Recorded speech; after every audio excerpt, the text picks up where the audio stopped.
Welcome to the summer series of Make Movement Matter minis with me, Wendy Welton. In a break between seasons of the usual interview-style podcasts, I'm sharing a few short episodes to jolt your thinking and offer you a few practical suggestions to move more in your daily life. I really hope you enjoy them, and if you do, please share them with others. Follow for more, and I'd be incredibly grateful if you could rate and review the podcast to help me reach more people and spread the message about the importance of making movement matter in all our lives. So, on with the episode. Welcome to the second mini podcast episode, where I'm going to dive into the fascinating world of our incredibly important foundations, our feet. I'm particularly passionate about this topic because learning more about the role of our feet in our whole body movement and then transitioning to minimal footwear had a really significant impact on my recovery from injury and chronic pain. Today, I'm going to share some foot facts and some practical tips about our feet that highlight their importance for our overall movement health. First of all, why should we kick off our shoes as often as we can and go barefoot? Here's my foot fact number 1.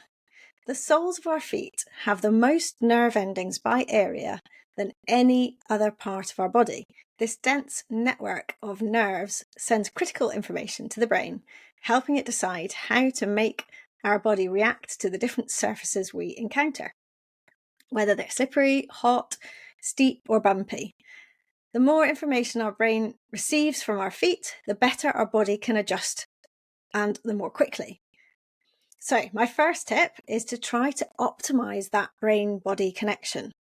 Spending time walking barefoot on various textures and temperatures is a great way to improve that connection that may have been dampened by years of only wearing shoes.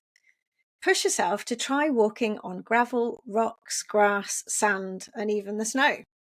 Remember, the use it or lose it rule applies to nerve endings too. Regularly stimulating these nerve endings keeps them active and responsive. And for the first fun fact, about a quarter of the bones and joints in our entire body are located in our feet and ankles. They are crucial to achieve the best stability, balance, and adaptability we need.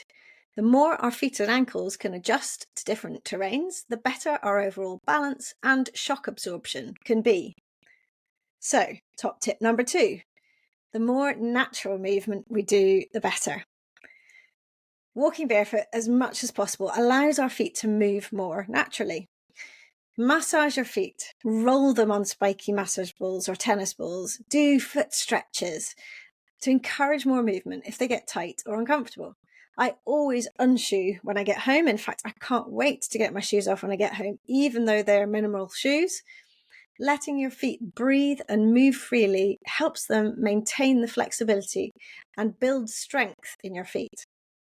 So, fun fact number 2, the movement of our feet directly affects the movement of our entire bodies. If our feet don't move well, it can lead to pain in the knees, hips, and lower back due to lack of mobility in the foot or specific foot problems. And many modern shoes crunch our toes together. They've got hard soles that stop that natural articulation of the feet and certainly don't allow us to feel the ground with those nerve endings I mentioned at the start. And mostly they have slight to large heels that push us out of alignment in our entire body. So we're sort of toppling forwards as we walk. And the backs of our bodies are having to strain to hold us up against gravity. So, top tip number 2, consider trying a pair of minimal or barefoot shoes, as they're known.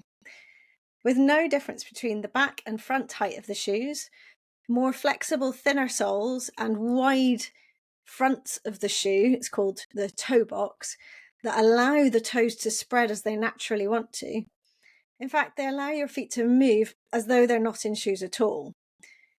If transitioning to minimal shoes feels like a big step, start by making a rule to always go barefoot at home and see how that feels.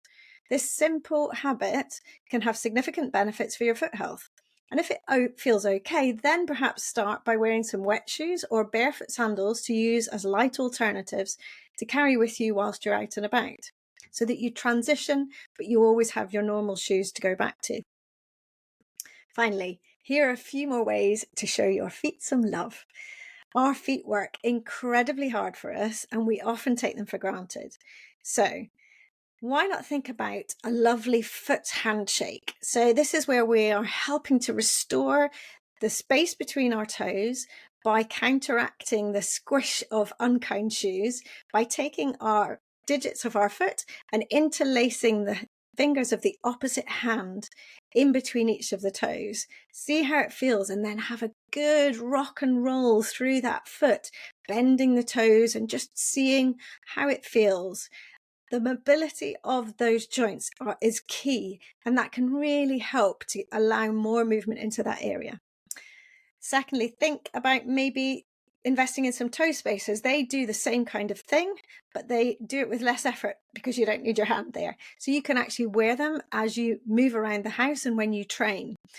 They do have some effect when you are sitting passively, but obviously to get the most impact and particularly on mobility of those joints, it's better to be moving.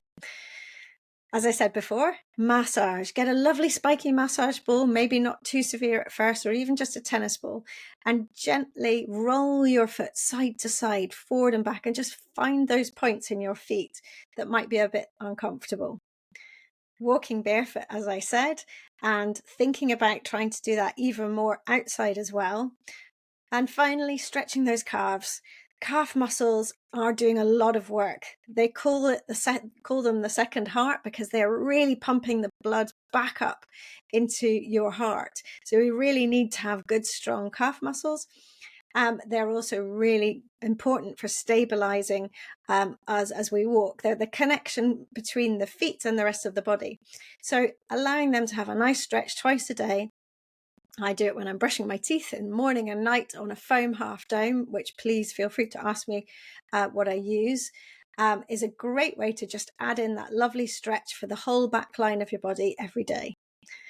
So incorporating barefoot practices into your life can lead to remarkable improvements in your movement health. From optimizing that brain-body connection to ensuring better stability and movement, taking care of your feet really is essential. So let's give our feet the love and attention they deserve. Unshoe, walk barefoot, and embrace the natural movement that our feet were designed for. Thank you for joining me on this journey into the world of barefoot living. And remember, happy feet lead to a happy body. I hope you enjoyed this mini episode. And please press follow on Apple, Spotify or YouTube to make sure the next ones pop up as soon as they're released. If you'd like to hear more about how natural movement could benefit you, then head over to my website, reclaimmovement.co.uk, and sign up to my newsletter. Or to have a more thorough introduction to all the ways a natural movement lifestyle can improve your mobility, strength and confidence, then my 5-day introductory course, Move More Naturally to Live Better, is for you. You can find all the details on the homepage. If you have any thoughts or questions, you can always get in touch with me at reclaim.movement on Instagram or email me at wendy@reclaimmovement.co.uk. See you next time, and don't forget to just move.